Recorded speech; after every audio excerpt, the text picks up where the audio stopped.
Hello guys, in this video I am going to show you how to check your system information with a command prompt.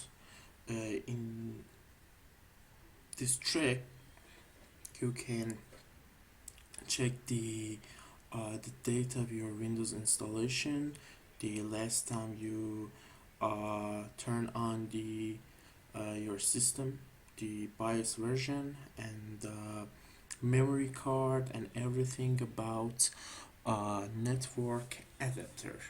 For this, we open up the command prompt, we type Systeminfo, we wait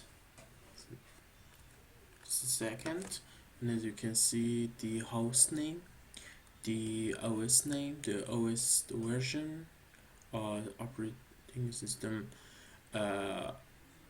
manufacturer, OS build, and then we go to BIOS version, Windows directory, system directory, boot device, and the hotfixes and network cards, and Hyper-V requirements.